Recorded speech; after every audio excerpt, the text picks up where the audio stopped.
Donc le synode s'est ouvert il y a un an, un peu plus d'un an. Il s'est vécu dans quasiment tous les diocèses du monde, les conférences épiscopales pour cette première phase.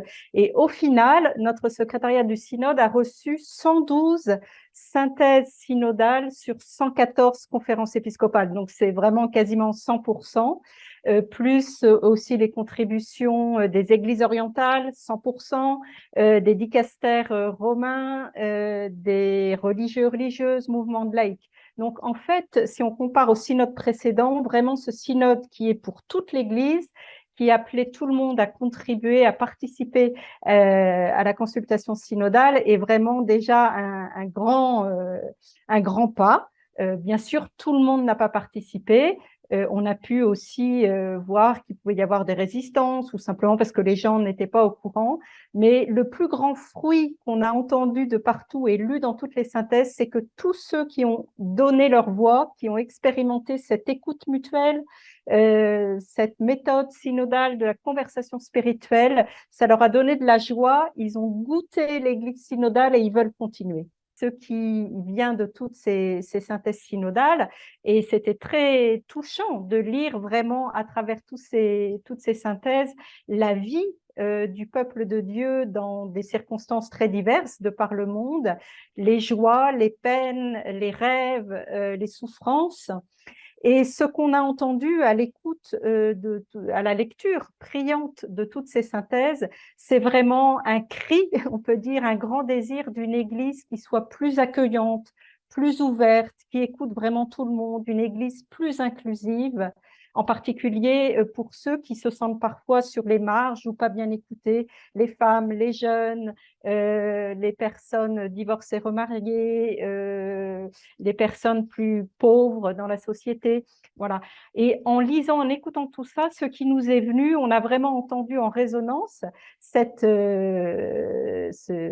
appel, élargis l'espace de ta tente, qui est dans Isaïe 54, on peut dire cette image biblique qui traduit, il nous semble, peut-être ce qui vient et ce que l'Esprit Saint veut dire à l'Église à travers toute cette consultation synodale. Donc, il s'agit d'être une Église ouverte, qui donne vraiment sa place à tous, qui accueille chacun, quelle que soit sa situation, sa condition.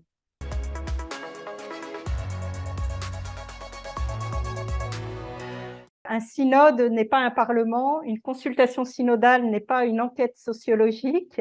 Le but, c'est vraiment d'écouter l'Esprit Saint qui parle en tous les baptisés, même dans les hommes et femmes de bonne volonté. Et donc, c'est apprendre à s'écouter vraiment pour écouter l'Esprit.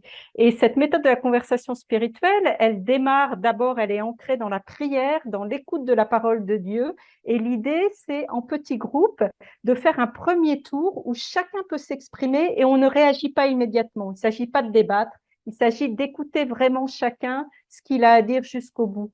Après ce premier tour d'écoute, on laisse un temps de silence pour laisser résonner en soi ce qu'on a écouté des autres et peut-être ce que l'Esprit Saint nous dit à travers les paroles des autres.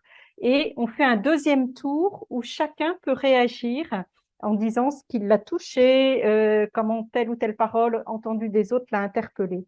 Puis encore un temps de silence et à la fin, on peut chercher ensemble ce qui ressort, ce qu'on veut dire et élaborer voilà, une contribution. Le but de tout ce synode, c'est la conversion synodale de l'Église qui doit avoir lieu à tous les niveaux. Donc, c'est de vivre, penser, mettre en œuvre, être une Église missionnaire, parce qu'en fait, quand on parle de synodalité, on doit toujours parler de synodalité missionnaire. Et vous verrez dans ce document que la plus grosse partie, la partie 3, elle est centrée sur la synodalité missionnaire en abordant différents points. C'est vraiment, l'Église n'a pas sa finalité en elle-même, elle est par nature missionnaire et ce synode, il a pour but de porter du fruit pour la société, pour les autres, pour que l'Église continue sa mission depuis l'origine d'annoncer l'Évangile, la bonne nouvelle, qu'elle proclame une parole d'espérance. Et donc, on est aussi tous invités à être acteurs et à voir déjà comment on peut renforcer la synodalité dans tous nos lieux d'église.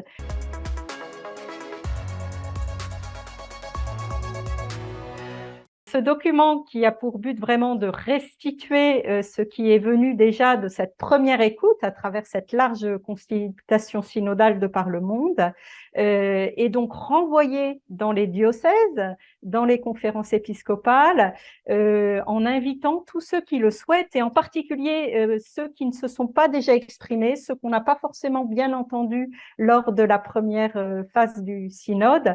Donc l'idée, c'est que ce document soit lu, discuté, et que les personnes puissent donner leur résonance, voilà, en quoi elles se retrouvent, en quoi elles se sentent écoutées à travers ce qu'elles lisent, peut-être qu'est-ce qui manque, quels sont les autres points à mettre en lumière, qu'est-ce qui apparaît comme priorité. Ce document a pour but vraiment de continuer la démarche synodale, et cette phase continentale, elle est pour approfondir l'écoute, approfondir le dialogue et préparer les rencontres continentales synodales qui auront lieu entre janvier et mars 2023. Les délégués représentants de l'ensemble du peuple de Dieu qui participeront sont invités à apporter non pas seulement leur propre voix personnelle, mais à apporter aussi tous ces feedbacks qui seront venus lors de la préparation, donc c'est-à-dire de maintenant à février. C'est un document qui doit soutenir une démarche de discernement et d'écoute. Et donc, il va servir de base aussi à l'Assemblée continentale. Et chaque Assemblée continentale va produire un document final. Entre avril et juin prochain, notre secrétariat du synode préparera l'instrument de travail qui sera le texte de travail, le texte de base pour l'Assemblée des évêques à Rome en octobre 2023. Donc, vous voyez qu'on est dans un processus, on peut dire, circulaire, voilà, qui reste basé sur cette question fondamentale du synode. Comment déjà nous vivons ce marché ensemble, qui est la synodalité, et à quel pas de plus l'Esprit Saint nous invite.